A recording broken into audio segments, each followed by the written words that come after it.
Okay, we'll get started here.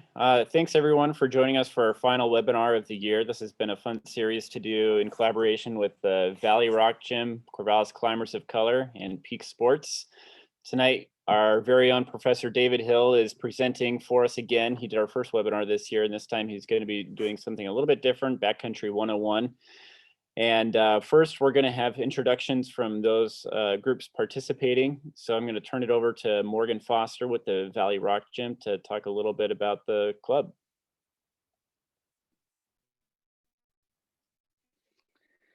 Hey, everybody, thanks for coming down to our fourth webinar of 2021. We're glad to see you all here and to hear this talk from Dave. Valley Rock Gym is located at 401 Southwest Jefferson Avenue in Corvallis, Oregon. It's Corvallis's premier climbing gym featuring over 8,000 square feet of bouldering and climbing terrain, as well as yoga, fitness, and climbing classes. Valley Rock Gym is currently enrolling for winter youth programs for ages 4 to 14.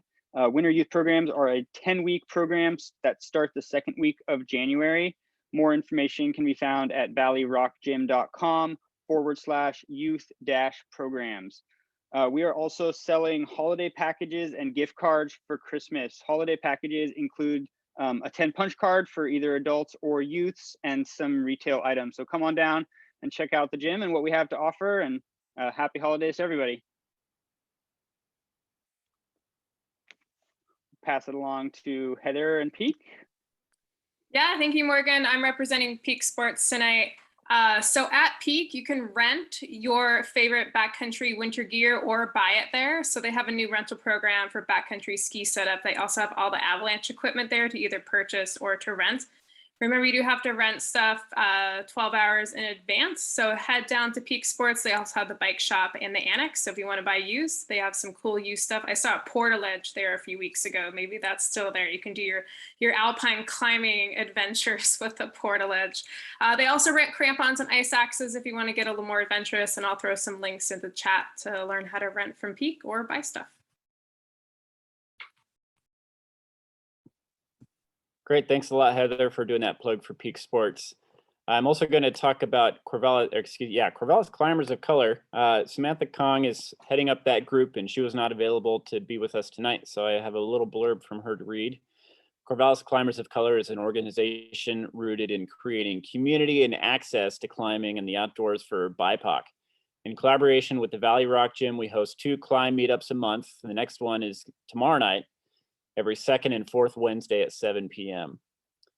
Learn more about us on Valley Rock Gym's website or follow us on Instagram at Corvallis Climbers of Color. And I'm also going to talk about Corvallis Mountain Rescue Unit. My name's Dan Sherman. I'm the president of the team. And we are ramping up for research preparations. That's our accreditation with the Mountain Rescue Association. It's like a practical exam that we have coming up in March. And we're going to be doing a lot of hardcore trainings to prepare for that. In that time, we are not really recruiting new members, but if you're interested, we encourage you to reach out to our member at large by clicking the membership link on our website, cmru.org. And without further ado, I'm just going to show a video to tell you a little bit more about our team here.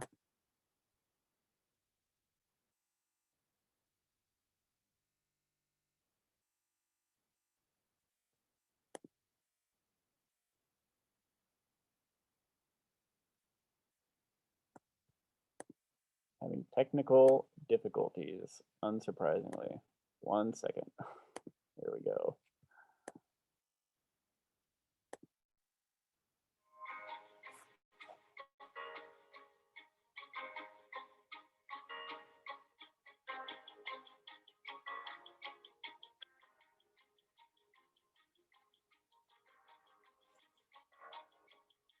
Corvallis Mountain Rescue Unit, CMRU, was formed and exists to aid recreational climbers and backcountry skiers when their best day outdoors turns into their worst day.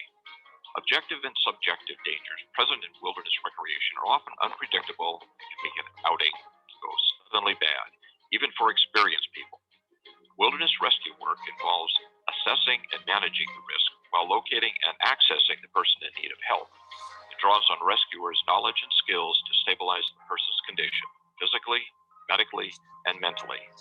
And finally, wilderness rescuers applied the proper equipment and techniques to safely transport the person out of the wilderness.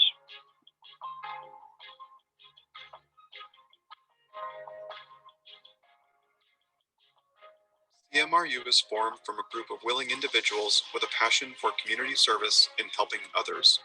The membership uses skills learned from their hobbies, including skiing, climbing, and surviving in extreme conditions as tools to rescue those in need. The team trains hard together and develops a trust relationship like none other. CMRU members trust their lives and those they rescue in the skills of its membership, the training it undergoes, and the equipment it uses. Successful CMRU members are those who commit to training, commit to the team, and commit to rescuing those in need with little recognition besides a simple thank you, often while drenched in the rain at a trailhead. But knowing that they just responded, used their skills, relied on the team, and helped someone having the worst day of their life.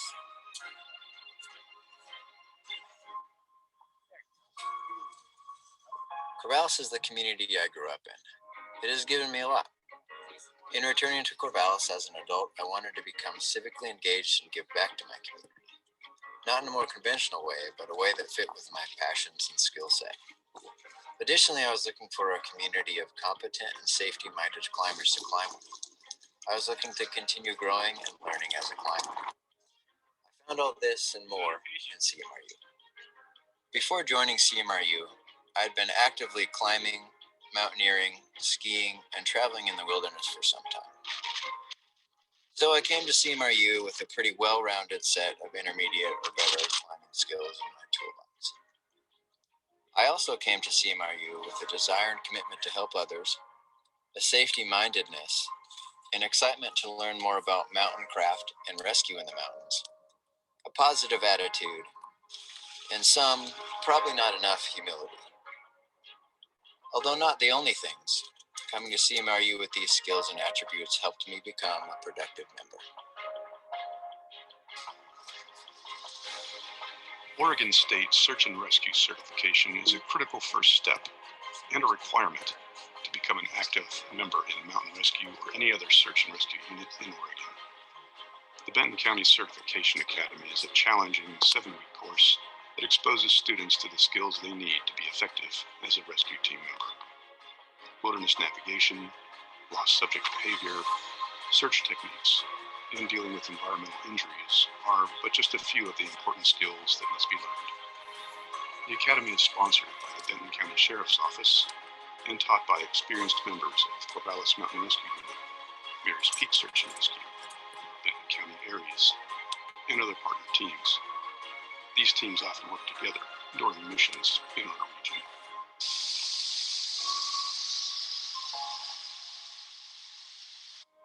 In addition to the Search and Rescue State certification, being a member of CMRU requires additional training on key skills important to accomplishing our mission. We incorporate technical rope systems practice on steep snow and rock into most of our training. These systems are a key component in executing our mission of patient extraction and recovery in technical terrain. Each of our field deployable members are tested on these systems to ensure competency to the standard. Additionally, CMRU requires medical training of its members to a wilderness first responder level or equivalent. Care for our patients can happen in austere conditions, well outside the golden hour of typical U.S. survivors. This level of medical training prepares our members to treat injuries and illnesses in the wilderness setting, which not only serves our patients, but fellow rescuers as well.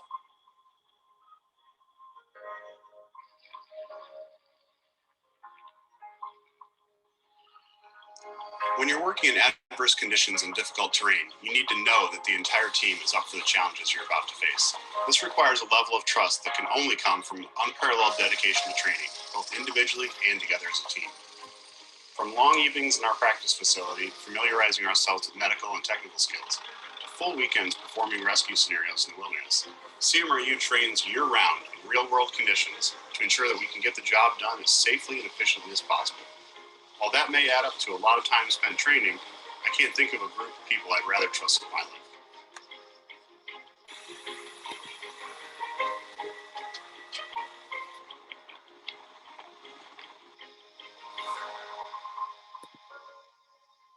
As a trainee, I came into CMRU with some experience as a recreational climber and skier.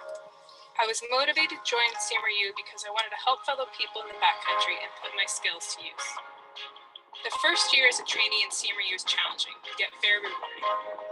A trainee is expected to accomplish many qualifying skills, including the demanding State SAR Academy and even building and sleeping in a snow cave. I credit my mentor and the other team members for helping me build up my rescue skills and take them to the next level to be ready for a mission. I learned how to work in a complex team in rough conditions. We usually don't get called out on bluebird days. All of this skill development pays off in a mission when I can help someone, and even that person's family, in the mountains. As a team, we participated in several events in our community, from providing medical support for 2 McDonald Dunn Forest trail run races every year to organizing and carrying out the annual Corvallis ski swap and a few events in between. To maintain our trusted relationships with our community, it is important to have a presence and to be involved as individuals within Corvallis Mountain Rescue.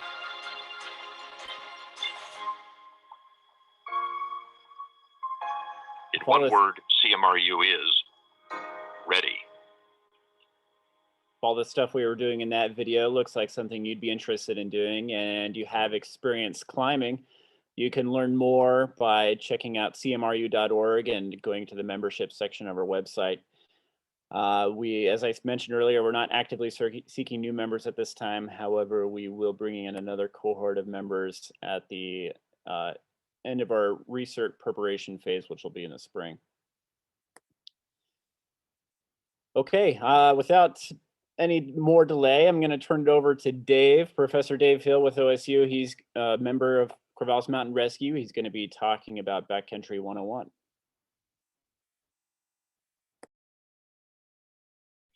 Thank you, Dan. Give me just a second here to work out all of my monitors and stuff.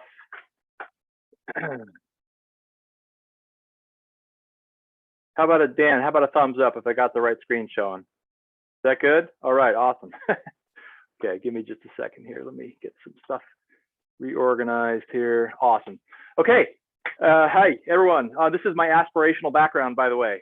This is what I wish things looked like, and they will eventually. So I'm really glad to have you here for the presentation tonight. Some of you may have been at the first of these webinars, which I gave, and that's focused very heavily on avalanche safety and awareness. Tonight's talk will briefly mention sort of avalanches and avalanche education, but this is intended to be a much more broad-based talk targeted towards backcountry beginners. So if you've never backcountry skied, this is for you. If you have a little bit, you got questions, this is for you. Okay. Hold on, I got to figure out, there we go. How to advance screens. Okay, so first of all, some terminology and definitions. You know, you've heard the term backcountry. You may have heard side country or front country. What do these mean?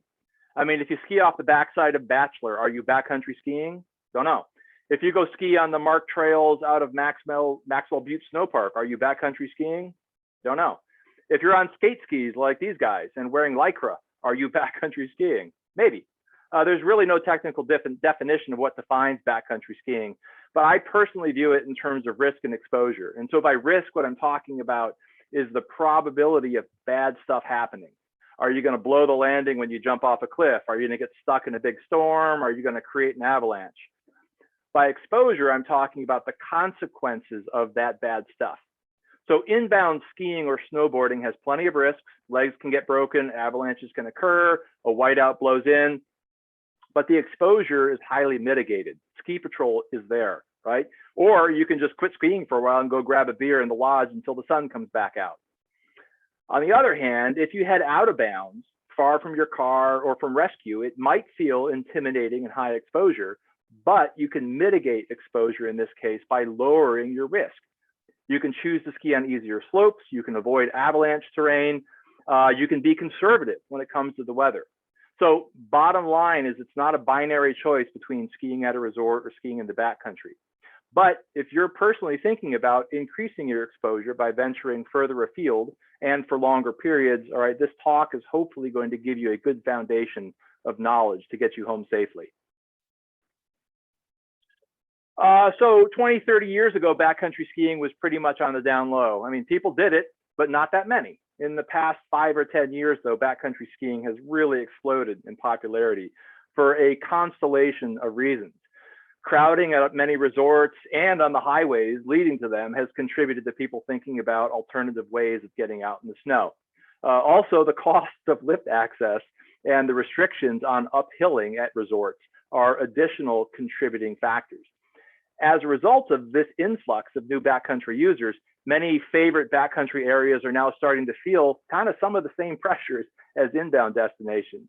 As an example, parking at Dutchman Snow Park, right across the street from Bachelor, is now kind of hard to come by as more and more people are out touring up Tumalo or heading out towards Broken Top. So the first part of tonight's talk is going to focus on gear, all right, that is specific to backcountry skiing. And I'm going to break this up into several categories. The first has to do with transportation, and I'm immediately going to alienate the snowboarders here by choosing to focus on skis, since that is what I know best, right? And I will point out, by the way, that splitboarding really just shows that snowboarders all aspire to be skiers anyway. So call it good. So I want to start off by talking about bindings, right? And this is kind of a complicated area, and there's so many different places to start. The diversity of bindings used in the backcountry is staggering, and it covers a much wider range than alpine bindings. And I would be remiss if I did not at least sort of give a shout out to telemarking, all right? Because telemarking is basically how backcountry skiing got its start, and it's how I got my start. 3-pin cable bindings like you see at upper left, these were in vogue about 20 or 30 years ago. And these were followed by free pivot bindings like you see in the middle, which became popular about 15 or so years ago. And these greatly improved uphill efficiency since you aren't working against the springs of the binding anymore. And then most recently at lower right, what is called NTN bindings. This is a big improvement in the sense that they offer really knee-saving release capabilities that aren't typically found in traditional telemark bindings. All right, so those 3 pictures right there kind of give you the past 30 years of telemarking. But that's pretty much all I'm going to say about telemarking. So the main setup that you are going to see people out on is called AT, or Alpine Touring, right? And AT setups try to do a lot, right? They try to blend lightweight, comfortable uphill performance with good skiing downhill performance. And this is a difficult thing to do. The main thing that you need to know is that there is a huge spectrum of setups, and it can be bewildering, and it takes some time to think about it and decide what you want to do. Some setups are incredibly light on the uphill, but they will ski like garbage coming down, all right? Other setups will have you cursing how heavy they are on the way up, but they will charge downhill just like a resort rig. And it really is kind of up to you to decide where you want to be. In addition to weight, something that you need to think about when it comes to sort of backcountry skiing bindings is releasability. So what you see on the left here is a really minimalist setup. This is the Dynafit Speed Radical, and these release primarily through rotation of the heel tower, and there's fairly minimal release at the toe. Now in the middle is what's called the Fritchey Tecton binding. I show this because this is a nice one because this has what's called lateral motion and release capability at the toe. So not only can you release out of the heel well, but the toe can release much more like an alpine binding. And on the right-hand side, this is an example. This is the Marker Baron. And this looks very much like a traditional alpine binding. So if you're a downhill skier, what you see on the right should be feeling fairly comfortable to you. It's got excellent release characteristics, but it is heavy as a tank. So there are plenty of other binding manufacturers out there. I am not trying to show you everything, but there are other ones like Solomon, G3, and a whole bunch of other brands. So if you're thinking about kind of getting into backcountry or AT skiing, you need to sort of think about what type of skiing do you really want to focus on? Are you more interested in aggressive downhill skiing? Would you rather have something super light for going uphill? You need to think about your risk tolerance, all right, in terms of your ankles and your knees and all those kinds of things. And that will help you make a determination about what gear suits you best. So you're going to have similar decisions when it comes to boots. And 100% my advice is to spend as much money as you are able to find the perfect boot for your foot. All right, you want to be comfortable. And these two models from Atomic, I think, do a good job of sort of demonstrating kind of the end members of the spectrum that's available for boots. On the left, this is the boot that's super light. It's got minimal buckles. It'll be incredibly light on the way up. May not ski fantastic on the way down. On the right, this is actually the boot that I ski in, and it's a boot that very closely mimics like a traditional alpine boot. It's got 4 buckles. It's got an overlap shell design. All AT boots are going to feature what's called a walk mode. All right, and this is basically a mode where your boot will pivot a great deal at the ankle. And the whole point of this is to allow you to go uphill comfortably.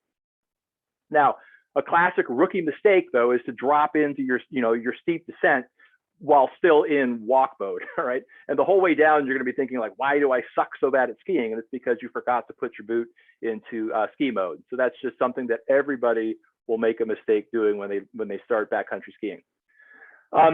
In addition to skiing performance, you want to be also thinking about the uphill hiking and climbing performance. Like a backcountry ski tour sometimes involves throwing your skis on your back and maybe scrambling up some rock or something like that, okay?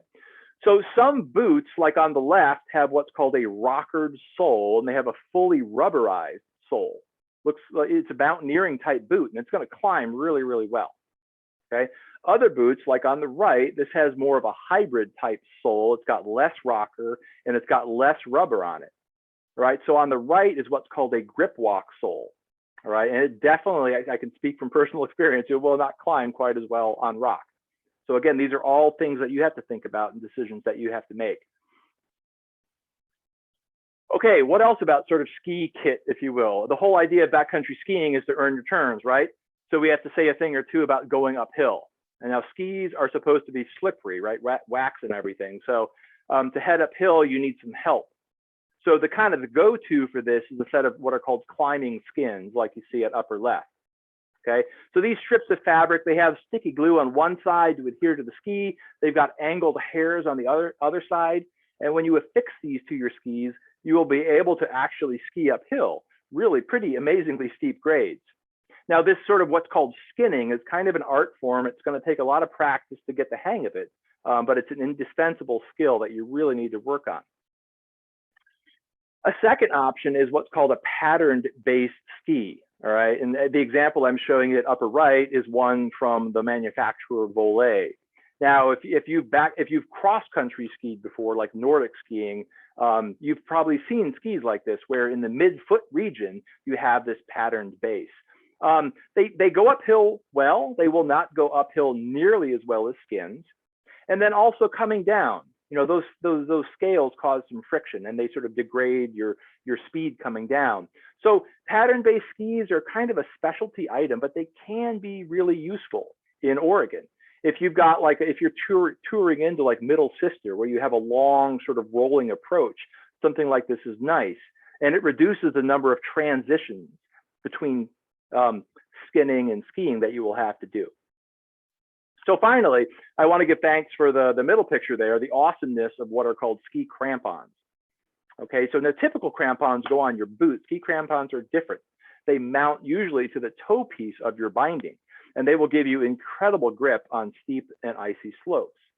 So essentially what ski crampons do is they extend your range. They're going to allow you to kind of keep skinning uphill a bit longer before you have to think about maybe taking off your skis and then boot packing up the rest of your ascent. Okay, so that kind of covers it for basically ski gear. I want to talk just very briefly about safety gear. And I'm not going to say too much here because I covered a lot of this in the first webinar back in March or April or whenever that was. But just as a summary, the trio of items that should always go into your pack include a modern avalanche beacon with fresh batteries, an avalanche probe, and then a good metal bladed shovel. All right. So you will want to consider taking an ARI 1 class to learn the basics, and then consider also maybe taking the companion rescue class to gain additional experience and practice with these 3 critical safety tools. All right, so fantastic. We've got equipment, great. We've got the equipment that we need to move into the backcountry. You've also got some basic safety equipment. So what else do you need to be thinking about on a backcountry ski tour? It's a little different from going skiing at Bachelor, where you can just leave stuff in your car and walk back to the car to get it, all right, if you've forgotten it. So this is a highly personal question. Everybody's going to have different opinions about this. And it's also a question that's going to scale up or scale down depending upon the length and the seriousness of your objective. But to just briefly say a few things, all right, clothing, all right, so base layer, insulating layer, and shell layer are basically your bare minimum.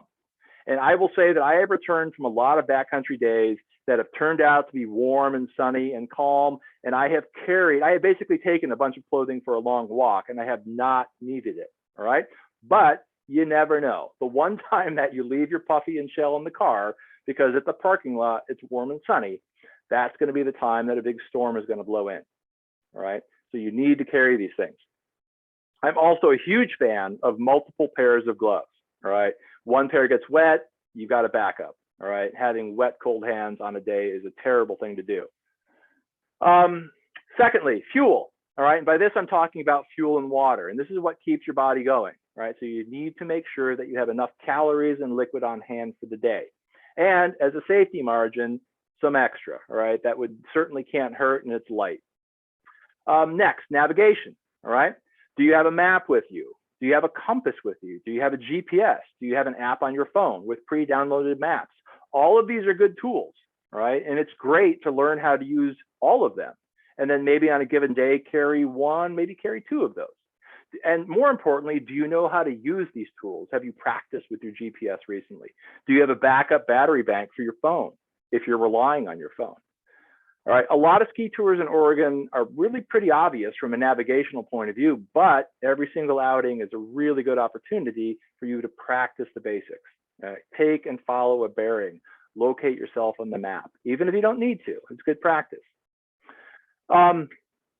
Next, emergency, all right? So what if something goes really wrong? Okay, do you have gear for that contingency? I go on a lot of tours where I see people that absolutely do not, all right? They are carrying basically nothing, you know, and if somebody hurts a knee, do you have stuff to spend time out? Do you have an emergency bivy sack maybe? A light sleeping bag or a quilt? You know, maybe like a spot beacon or a Garmin InReach, you know, extra clothing, extra food. You know, so there's a balance between moving fast and light and between moving like slow and heavy, right? You don't want to carry everything with you. And it's just this thing, it's this constantly sort of evolving target of what's the right balance. And that's just kind of a personal decision as well, in terms of how conservative you want to be. And then finally, repair. Okay, this is really, really important. All right, and again, I'm showing you just one example here. And this is gonna vary for everybody. But if you are far from the car and something goes wrong, that is bad news. All right. What are you going to carry with you to sort of help fix broken stuff, right? A broken pole or a broken binding miles from the car is so bad. There's a couple of things here. You know, you can kind of see like I've got basically at the upper left, like what's called like a pole splint and an extra basket for your pole. Those are good things, all right? I've also, you can sort of see in the middle that orange thing, ski straps. You can never have enough ski straps. This is probably your best piece of emergency kit to take with you in terms of repair. And then other things like a multi-tool or sort of at sort of left here, this blue and black thing, this is basically a driver with multiple bits in case you have to adjust a binding. All right, so think really carefully about your setup and what sort of equipment you might need to make some emergency repair that's going to allow you to limp back out to the trailhead. Okay, so we're all geared up, right? So who's going skiing tomorrow? Who's going skiing next week? You know, great question. There's no question that not all ski days are equal in terms of conditions and in terms of the snow and the weather, right? Strong winds and bullet hard ice, not very fun when you compare those to bluebird skies and soft powder. If personally speaking for myself, you know, I only have so many days off, so I like to be very selective and try and only go on really nice days when I expect to have good conditions. So in this section of the talk, what I really want to do is I want to kind of point you towards a variety of resources that you can use to kind of educate yourself about what the conditions might be like to help you with planning. Right. And having said that, bear in mind that, you know, High mountain conditions are notoriously mercurial, and they are changing all the time. So even armed with kind of the latest and the best information, you could still show up and have really miserable conditions. It just happens. All right. So that said, though, you know, the saying is that you won't know if you don't go, and you don't want to waste all ski season sitting at home waiting for the absolutely perfect conditions that don't materialize. Right. So you need to sort of gain experience in terms of like what's sort of the bare minimum of like a good forecast that's going to yield a good day out. Okay, so I understand things are off to a slow start here in Oregon. I'm a little frustrated. Other people are frustrated, and we all want winter to get here. So this picture is from a plane ride I took last Friday, and basically made me want to go mountain biking. We're looking at like Three Finger Jack and Mount Washington, and there's basically no snow anywhere. All right, but early season conditions are not perfectly correlated with the rest of the season. So hang tight, things will get better, I promise. So why do I think things will get better? Well, the El Nino Southern Oscillation, or ENSO, is a periodic oscillation in sea surface temperatures that affects weather in the Pacific Northwest and other locations. So this graph here is showing you information on sea temperature anomalies from normal. The La Nina phase of this oscillation basically has to do with cool ocean temperatures, and it brings relatively cool, wet weather in our direction. So for this year, model ensembles consistently predict La Nina conditions through much of winter. That is great, all right? Now, for context, the Climate Prediction Center at the National Weather Service, they issue what's called a watch if the conditions are favorable for the development of La Nina conditions within the next 6 months. They will issue an advisory if the conditions are observed and are expected to continue. Now, there's no warning level or no higher level status. So the current status right now is advisory. So that's basically as good as it gets, and La Nina conditions are here for the season. In addition to this, in late October, NOAA released their winter outlook. And these maps again reinforce that we should see below average temperatures and slightly above average precipitation in central and western Oregon. So in these graphs, blue and green are good. They should add up to snow. All right, so that's good news. Now, how do La Nina conditions translate to snow? That's a great question. So here, what I'm showing you, the long-term average, the thick black line there, this is from the Three Creeks Meadow Snow Telemetry Station, which is a little bit southwest of Sisters. Okay, so that black line is the long-term average of the development of snow throughout the season. And the peak that you see here is about April 1st or so. All of the other curves that you see, this is me plotting the snowtail data from only years that were moderate or strong La Nina years. And this is a pretty compelling and a pretty good figure to look at, because it basically shows that in La Nina years, we almost always have at or above normal snow, right? So that's what I am hanging my hat on, and that's kind of what keeps me optimistic for the rest of this season. Oh, hold on. Oh dear. Okay, hold on a second here.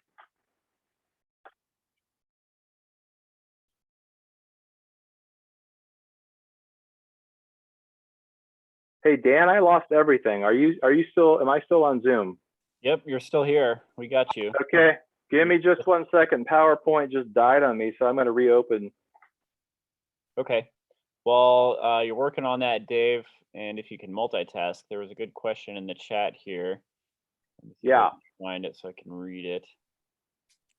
Was it the one about skins? Yes. Yeah, what type of skins work best in the Pacific Northwest, synthetic, mohair, or it depends? This is a very that's a great question. Just give me a sec here. Are we back to seeing my presentation here? Yep. Yeah, I can see it now. Okay, how bizarre. Good song. Okay, so that's actually a fairly, I mean, that's a great question. And that's a kind of a personal question. Like mohair skins are skins that tend to have a bit more glide and a bit less grip, right? And then like fully synthetic skins tend to have a bit more grip and a bit less glide. And when I buy skins, frankly, I don't sort of pick them based on like what I expect in the Pacific Northwest. I sort of tend to favor skins that have a bit more glide. That's just personal preference, because like, you know, the full synthetic ones, sometimes when you're moving forward, it's like hard work. It feels like you are really dragging them. I mean, they're amazing. They will take you up steep slopes, but I think over time, I've focused more on developing my technique to sort of become a better skinner so that I can get by with a bit less grip. So I don't typically go full mohair. I personally typically go for skins that are a blend. So, okay, so hopefully, if I've done this right, we're back to sort of seeing slides on snow. Okay, so if you're interested in current snow information, I just want to quickly mention 3 sources. And I think Heather's going to drop some of these into the chat. So the first is what's called the SNOWTEL network, operated by NRCS. Just Google NRCS SNOWTEL and you will find it. There is an interactive map that will let you to click on any SNOWTEL site that you want anywhere in the Western US, and you can discover all of this information about what is the snowpack doing right now, what is it doing last year, what is it like the long-term average, right? It is a fantastic place to go to get basic snow information. If you are a more visual person into pictures, the second source I want to mention is what's called Sentinel Playground. And this is basically a place where you can go and access information from the Sentinel satellite, which is operated by the European Space Agency. And it's incredible. I use this thing all the time to sort of see, you know, how far is the trailhead, you know, in terms of the snow line and those kinds of things. The one thing to be aware of is that because of cloudy days and because of the fact that revisit periods of satellites are typically multiple days, you know, you may not be able to get a picture from like today or yesterday. The best picture you might get might be like a week ago or so, but still it's a great source. And then finally, I want to mention Mountainsnow.org, and this is actually a project that I work on. And this is a project that serves up near real-time, high-resolution maps of snow distribution in many domains in the US, one of them being Central Oregon. Okay, so these model results are actually informed in part by snow depth information that we get from backcountry participants. So, you know, you as a new backcountry user can sort of directly affect the quality of the information that's available to you by participating in this program. Okay, so weather information. I mean, there are so many sources. I'm only going to mention 2 very briefly. I'm a huge fan of weather.gov. And this gives you direct access to NOAA's point forecasts, and it's terrific. So that is my #1 place to go. If you're interested in more finely resolved information than that, then you should look up this is a mouthful, the Pacific Northwest Environmental Forecasts and Observations webpage. All right, and again, Heather's going to drop a link in the chat about that. This site's a bit complicated to navigate, I understand, but it is worth your time to learn how to use because it provides 72-hour forecasts at a very high spatial resolution and temporal resolution. So you can sort of view the future in terms of the next 3 days and sort of what sort of storms are going to be coming in. How are the winds going to change? When is the precipitation going to arrive? And all those kinds of things. All right, so it's absolutely fantastic. Finally, the last piece of information that I want to talk about is sort of hazard or safety information. So I absolutely want to encourage you to take the time to familiarize yourself with basic snow and avalanche safety information and forecasts. So a great place to go to start here, okay, is avalanche.org, right? Easy website to remember. It will bring you to a picture like this. All of these different sort of weird polygons are forecast zones operated by different regional avalanche centers. You can see we have one for Mount Hood, we have one for Central Oregon. You can click on those and you can get detailed observations and forecasts for that area. So avalanche.org is an absolutely amazing website to remember. Now, each regional center's website will look a little different in terms of the information that's provided, but some common elements are going to include graphical representations that sort of describe where and when hazards are likely to occur. So here you can see that things are graded in terms of like below, at tree line or above tree line. They give information for like today and then tomorrow. All right. And then the danger scale that you see there in terms of green or yellow or orange, this is really kind of like an integrated rating. And it considers both the likelihood that avalanches are going to occur and then the consequences of those avalanches. And it's those two pieces of information. Remember, I talked about risk and exposure before? It's those two pieces of information put together that really matter. Now, these avalanche sensors will typically provide further information about the type of avalanche problem that is most likely to occur. Is it going to be a wet avalanche? Is it going to be a persistent slab avalanche? Is it going to be a storm slab avalanche? Those kinds of things. One thing to understand is that avalanche forecasting is not exact. All of these pieces of information are just that. They are pieces of information for you to sort of consider holistically. And you have to sort of supplement these with your own personal observations during your tour. So avalanche awareness is not some simple one and done thing where you read the forecast and you go on a tour, all right? During your tour, you have to kind of consistently check in with what you're seeing, what you're feeling underneath your feet. So one last thing here about avalanches then is I would encourage you to also check out what's called AV, avtraining.org. This is a great place to go to learn more, or if you would like to find an avalanche class to take in your area. All right, so the Rec 1 class is the place to start, so the Area 1. And then, as I mentioned earlier in the talk, this is often followed up with the companion rescue class, which focuses more on just practicing in terms of locating buried people and digging them out and so forth. All right, so before I move on to talk about ski tours, right? So we got the equipment, we got some information. We want to now talk about some tours. I want to leave you with one other basic thought related to safety before I do that, though. It's awesome to throw all of your gear in the car spontaneously and go out on some ski tour, either by yourself or with a few partners. That's great. But tell someone, right? This doesn't have to be complicated. Just shoot off a text to a friend or a family member, tell them where you're going, you know, tell them who you're with, tell them when you should be back, right? It's that easy. But this is a really, really important thing related to safety and hopefully related to keeping you from being a subject of a CMRU rescue or some other SAR team's rescue. All right, so the rest of the next 15 or so minutes is me basically giving you some thoughts about fun places to maybe start if you're new to backcountry recreation. So you've got some gear, you've got some beta. We're eventually going to get some snow, right? What's next? Time to go exploring, right? And there are so many sources of information for you to think about. There are all kinds of great books out there, old and new, about backcountry tours in the Pacific Northwest. There are amazing maps out there on the right-hand side of the slide. All right, so these are fantastic maps from the Forest Service that cover all of the networks of ski trails from the snow parks, okay, that lie at our mountain passes. Also, there are really cool online resources like the Oregon Nordic Club. The Willamette branch of that club has a wonderful website with all kinds of tours with maps, all right, to get you started. So in this final portion of the talk, there's absolutely no way that I can cover all the options, and nor should I, right? Part of the whole fun of backcountry skiing is figuring things out on your own, trying new adventures, and discovering what you like.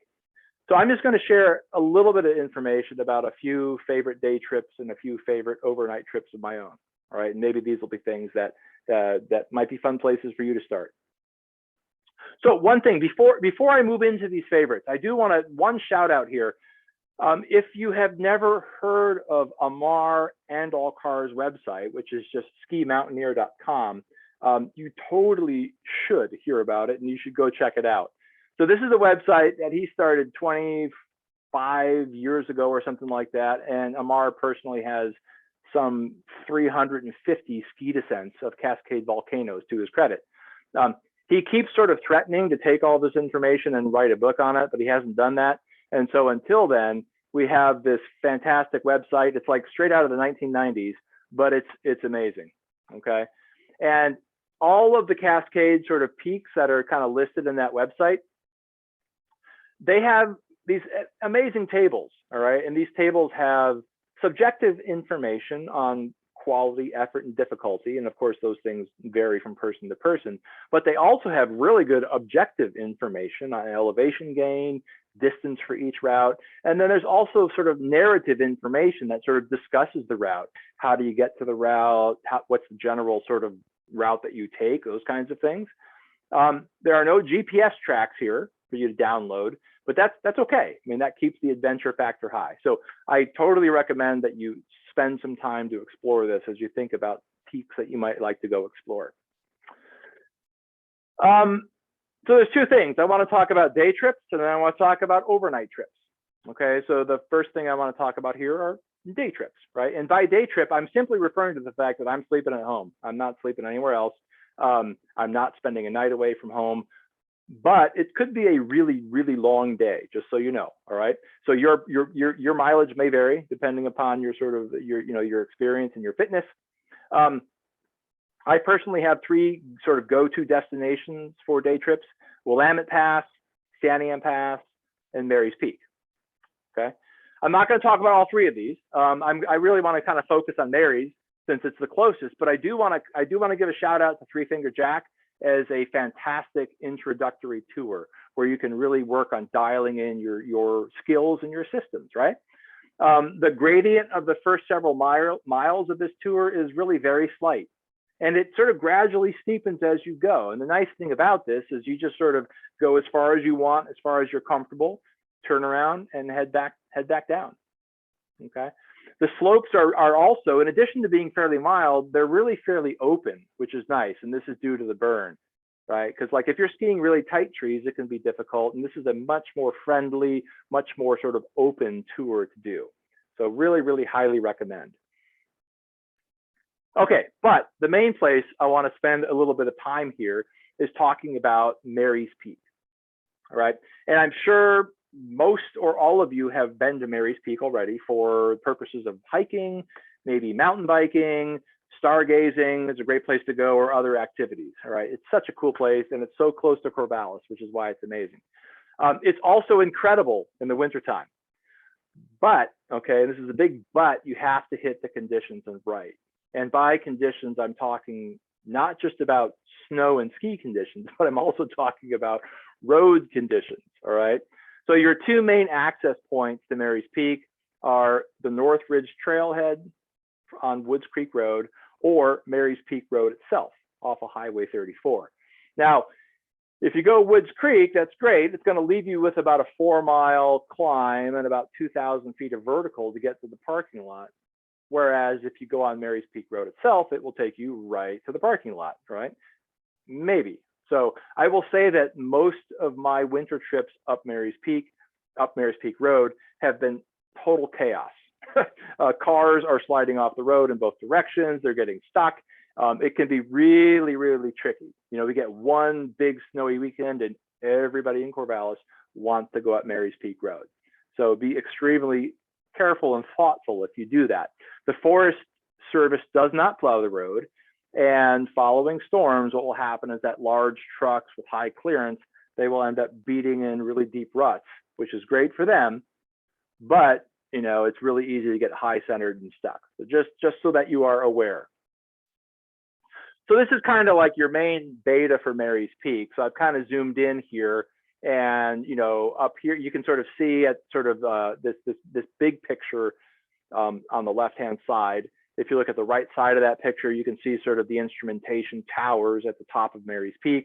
That's right about here. And then sort of at lower left, the main road up, and then it kind of curves back and ultimately gets to the parking lot. So if you can get to the parking lot, good for you. Take the white arrow up and you're good to ski this main western meadow, which has a vertical drop of about 600 or 700 feet. And it is fantastic in the spring. It is such good skiing. If you can't make it all the way up, and I often can't, so you can see this red arrow. This is sort of my plan B. If I can get this far, it's really easy to just kind of cut through these meadows and these small pieces of forest to get to the toe of that main meadow and then skin up from there. And then sort of option 3 is if there's a lot of snow on the road and you can only get as far as sort of what is typically a waterfall here in the spring, you can take a little bit of a steeper bushwhack up through the slope to get to the base of that meadow. All right, so you really have 3 options for getting to Mary's. If you are lucky, if we are lucky to get hit enough with a snowmageddon again, honestly, a better bet in my mind is just skinning up North Ridge. Yes, it's a long way up, but it can be beautiful. So these pictures are from February 2019, and we hit snow at the parking lot. We skinned right from the parking lot, and there was about 4 or 5 feet of snow on top of Mary's Peak. And this is an amazing day. It was like we were in the Central Cascades, and all of this 25 miles from Corvallis. All right, so something really, really fantastic. All right, so the kind of final thing I want to talk about tonight then are some trip options that range farther afield, right? And so this is a map from Saratoga where I kind of tried to go in and sort of kind of indicate where all of the main sort of good volcano skiing objectives are. There certainly are others, you know, Mount Scott near Crater Lake should be on here and other kinds of things. So for me, at least, I view all of these red circles here as essentially overnight trips. And by overnight, I don't mean that I'm going to be spending the night kind of out on the mountain. For me, at least, these are all day skis, but I end up crashing the night before at the trailhead. And so here in Oregon and Washington, what makes our volcano season so absolutely amazing is that it's so long. You know, you could be skiing Thielsen or Hood or something like that in February or March, and you could be skiing Mount Adams in June and July.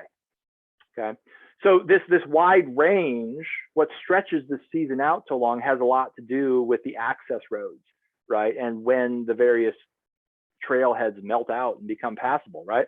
So the sort of most reliably late bloomer here is Mount Adams, and this road typically doesn't become passable until mid-June in some years. So this is Backcountry 101. I want to stick to simple, easy objectives where the access is easy, right? And a few of these, many of the peaks that I have in mind when I think about that are ones which are accessed from maintained snow parks, right? And snow parks are plowed areas which are maintained by state departments of transportation. So a great example of this is Mount Thielsen, right? This is one of my favorite things to ski in February, March, or April. It's really only a 3-hour drive from Corvallis. You go over Willamette Pass and then drive down 97, cut west, and you're there. Sleep in the parking lot and take off the next day. Okay, so this is a fantastic ski objective. And it's also one which is, you know, the vertical elevation gain is not too extreme. So it's a nice place to start. So a second example, and this is a great place, honestly, to work out your backcountry systems, is Mount Hood from Timberline Lodge. So there is an established climbers route which lies to the east of the groomed ski trails. Now, I will say this climbing route can be a little rough from both the passage of grooming machines, but then also the footprints, all of the footprints of climbers, all right, who are typically on foot. So a lot of times what you have to do is you have to get like 10 or 20 or 30 feet off of this main climbers path and sort of seek out a slightly smoother path to go up on skins, right? And from Timberline to the top of Palmer is about 2,500 vertical. So it might take you 2.5, 3 hours, something like that. And this is a great destination for beginners because it is fairly low commitment in that way. Navigating back to the lodge from the top of Palmer is very easy. You just basically follow the groomed ski trails down. Now, I will say that going above Palmer is a far more serious objective, right? If you're going to ski up to the Hogsback or any further than that, all of a sudden it becomes very easy to get disoriented if a whiteout blows in, and there's plenty of stories of skiers drifting way too far, skiers right. But this up to Palmer and down is a really good thing to do. Okay, so the last and the main overnight route that I want to just briefly mention here, this is a personal favorite of mine. It's the Wormflows route up Mount St. Helens. Now, there are some downsides to this route for sure. Number one, you'll need a permit, and the permit system is always changing. It can be difficult to get a permit on a weekend and so forth. I recognize that. Secondly, if you are expecting a wilderness experience, fine, but just to know that you'll be sharing it with a few hundred friends on this route typically. Thirdly, pro tip here, if you're going to be in the parking lot, bring really good earplugs because it's a little bit, it is crazy busy there and noisy with people getting up starting from 2 a.m. on. That said, those shortcomings are, in my opinion, more than made up for by the incredible views and the incredible and moderate skiing on this route. So from the parking lot at Marble Mountain Trailhead Snow Park, which you see down here at sort of the right, it's a few miles of kind of through the forest, but up really, really obvious trails. All right, it's wide, it's not tight trees. You can't, it's really hard to get lost on this. Okay, and if you end up bushwhacking, you are totally doing something wrong. And so this is your typical parking lot departure here on the left. Some people skin, some people walk. I personally have carried my skis all the way to the top while wearing running shoes on some occasions. It just depends on conditions. And at right, this is what you see when you sort of finally break out of the tree line. All right. And once you get to this point, you will typically find boot tracks everywhere. All right. But you know, over here to the left of this photo, this is what's called Monitor Ridge. If you kind of treat that as your leftmost boundary, and then over at the right, you have these kind of curving rock ridge, these curving rock ridges. If you treat that as your rightmost boundary, and if you stay in the middle there, you can pretty much go any way that you would like. All right, there's no prescribed route to take, so it's a great place to just sort of like learn about backcountry travel and navigating yourself up. So amazing views and summit beers are going to await you at the rim, hopefully. All of our volcanoes are incredibly confusing in a whiteout. So I do want to just caution you to not get yourself in that situation. The most established boot pack that does go up, all right, from the previous photo that I showed you, it typically aims for the lowest point on the rim, right? Why would you do more work than you have to? A lot of people will stop there. Some people with summit fever will sort of go off looker's left to the true high point of the rim. Doesn't really matter. One thing to note though is to be exceptionally careful around the rim. Climbers have died on Mount St. Helens before due to the collapse of an overhanging cornice. And as you approach the rim, it is not always clear, right, if it's overhanging or not. So that's just something to think about. Something else, like when do you ski down, right? That's a great question. And the timing of ski descents is sort of the subject of endless debate. And it is a really complicated formula. And it involves air temperature, cloud cover, wind speed, aspect of the terrain, and all these kinds of things. If you go down too early, it's going to be scary ice the whole way down. If you go down too late, it's going to be just mush the whole way down. So if you time it right, a typical Pacific Northwest ski descent down a volcano is really firm at the beginning. It sort of feels almost a little bit scary. It's amazing in the middle. And then the last, bit down to the parking lot is pretty much garbage because it's all sloppy down there. All right. So I've heard Mount St. Helens described as a 5,000 foot blue run. And honestly, that's spot on. It's consistent and it is continuous fun. And if you are not sort of, yelling your head off on the way down and hooting and hollering, you're also doing something wrong. Okay. So I'm going to close here with one final slide. Okay. Backcountry skiing is complicated. There are a lot of moving parts, and getting good at it is not a simple matter of just like better conditioning or stronger legs. I mean, those things help for sure, but there is so much more to it. So good backcountry skiers are efficient backcountry skiers who learn and master a wide variety of tips and tricks. Some of these tips and tricks are individual. Can you learn how to transition from skinning to skiing quickly and vice versa?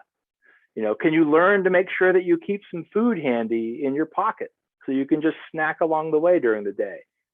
Can you learn that starting a bit cold in the parking lot is actually a good thing because it's going to reduce the number of times that you have to stop and take your pack off and shed a layer, right? All of these things add up to being a good, efficient skier.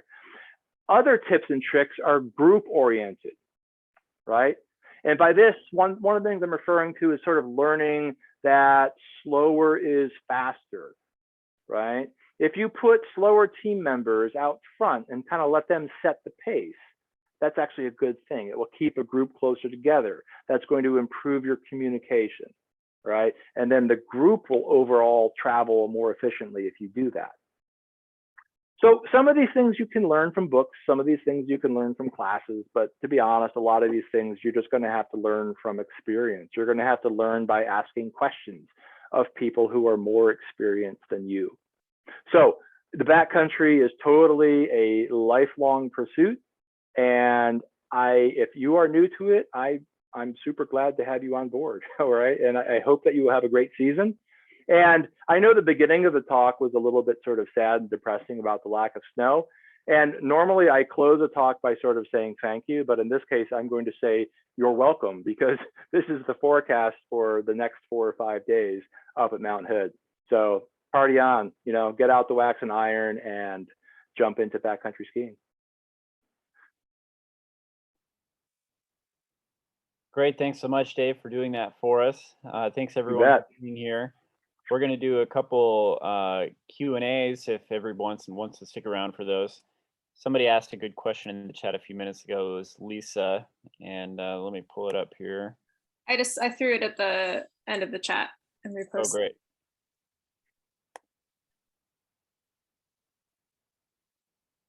I'm sorry, Heather, do you want me to look it up, or do you want to read it out to me?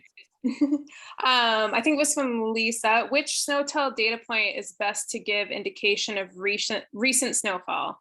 I understand snow depth data might not be the best measure to go by. So what SNOTEL data do you look at to give good indication of the amount of recent snowfall? Well, so I mean, all of the SNOTEL stations collect data continuously. So they are all going to be reporting recent snowfall for their area. But the thing that takes a little bit of learning, I guess I would say, is that, you know, we have in Oregon, we have, I don't know, 30, 40, 50 SNOTEL stations, something like that. We have a whole bunch. But they are all at different elevations. Some of them are west of the divide. Some of them are east of the divide. And so you want to choose one that's kind of in the general region of where you're going, and then maybe also has a comparable sort of aspect or elevation, you know. So if I'm doing kind of anything that's over towards like the Three Sisters, I'm looking at the Three Creeks Meadow is a really good one to look at, because it's east of the divide, and that, you know, that's going to be most likely where you're going to be approaching from, those kinds of things. Great, thanks, Dave. If anyone else has any questions, you can feel free to take yourself off of mute to go ahead and ask that. Hi, can you all hear me? Yeah, go ahead, Nathan.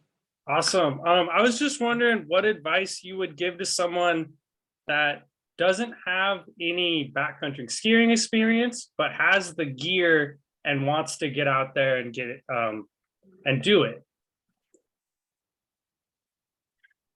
Sure. So, you know, I'm a big fan of kind of like starting slow and kind of moving up incrementally. And by that, what I mean is, like, you don't want to, if you're kind of new to it, you don't want to go out on a solo tour to an area with really steep terrain that might have a lot of avalanche hazard and so on.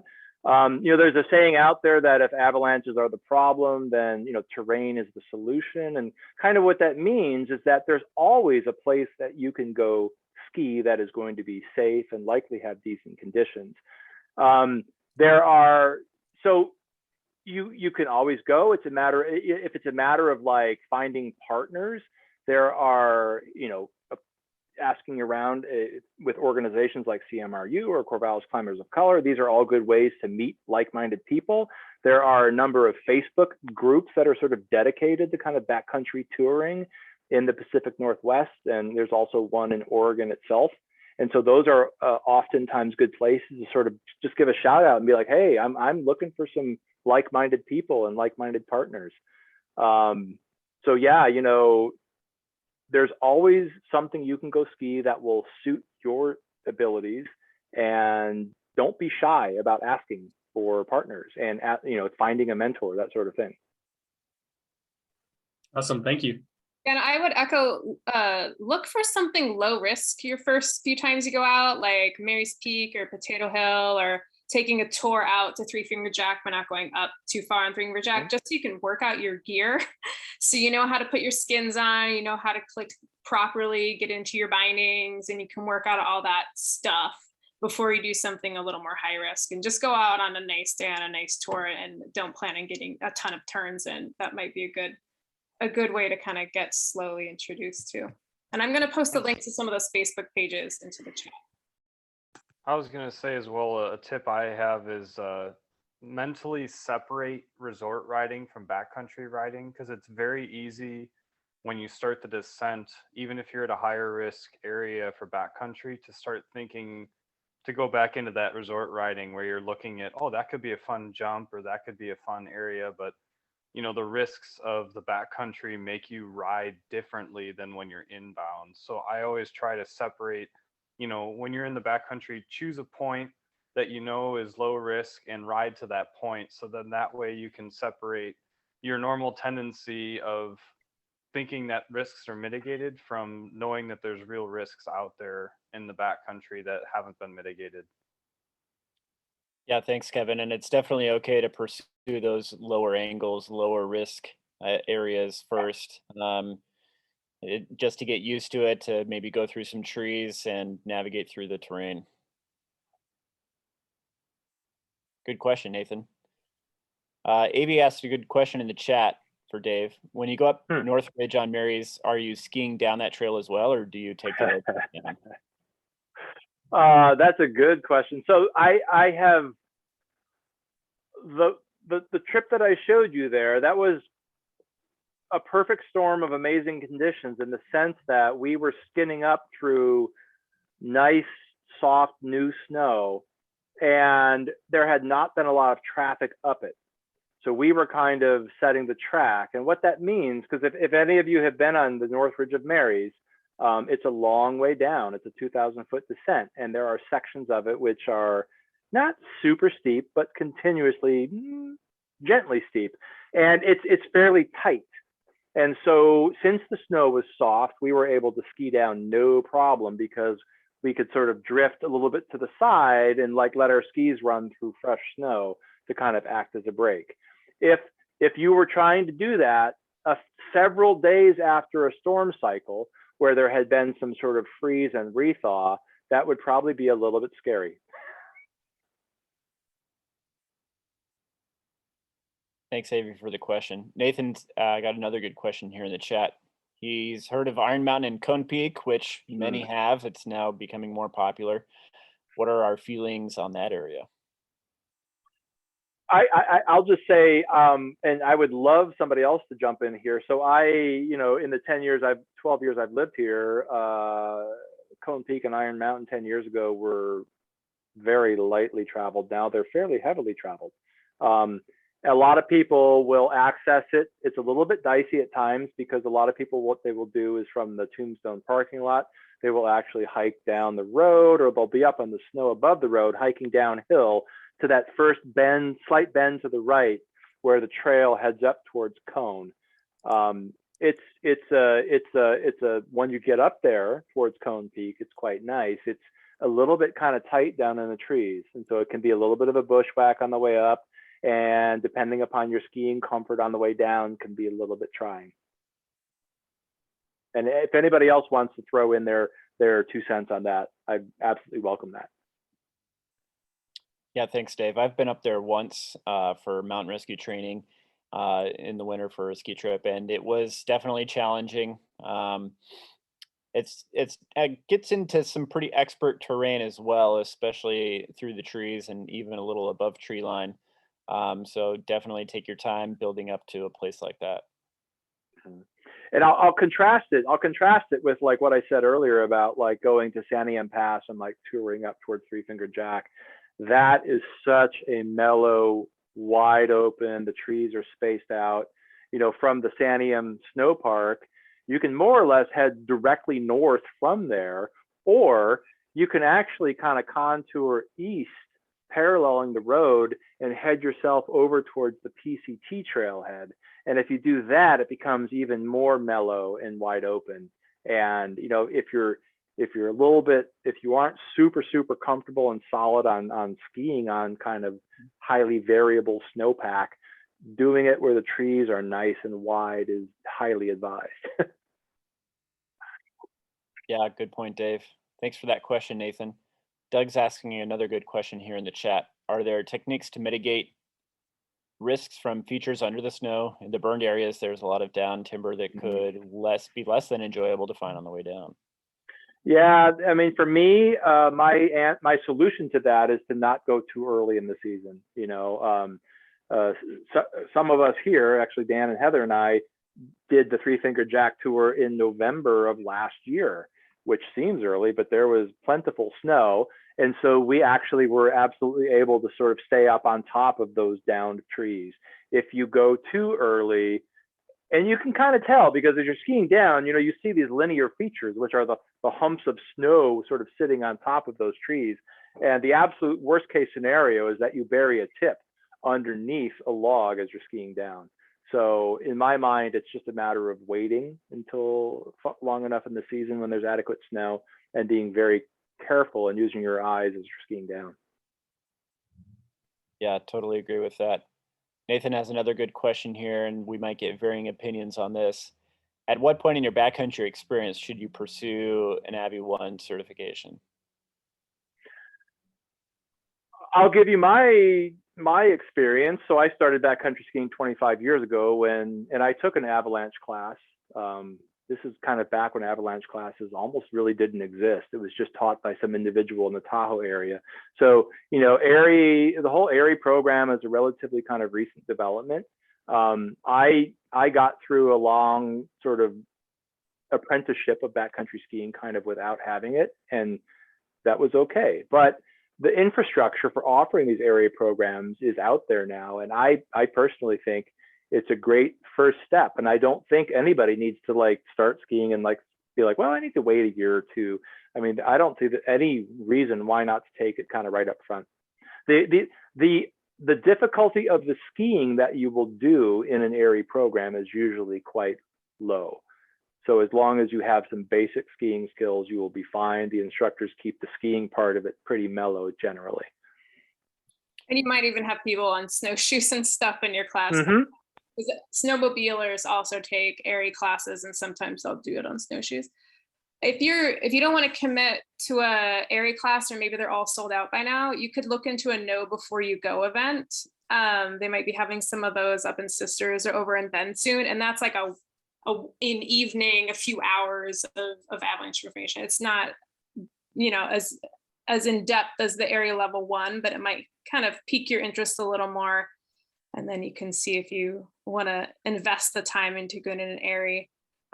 You also might learn a lot from somebody who's taken ARI. So if you can meet a partner to go with that has ARI, that's awesome. And then ask them to kind of tell you what they're doing and how they're planning their trip. And that's how I learned. My dad's been backcountry skiing forever and took a very early on Avalanche class before Avalanche classes were a thing, and then taught me what to do and gave me his original shovel and probe and whatnot.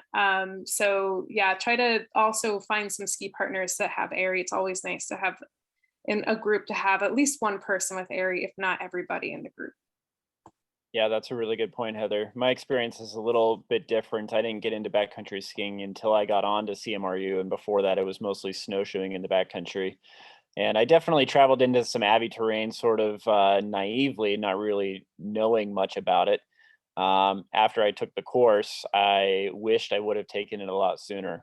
And they can be pretty expensive, but it's also just kind of weighing how much you want to do in the backcountry and how much that class is valuable to you. There's a few more good questions here in the chat. We're going to do a couple. Do any of us, Patrick asked, do you have any of us have experience touring Crater Lake Rim? I don't personally. I've had a couple close friends who have done it, and it can easily be done on cross-country skis. Doesn't necessarily need an AT setup. Heather, Dave, you guys have anything to add to that? I haven't done researching it.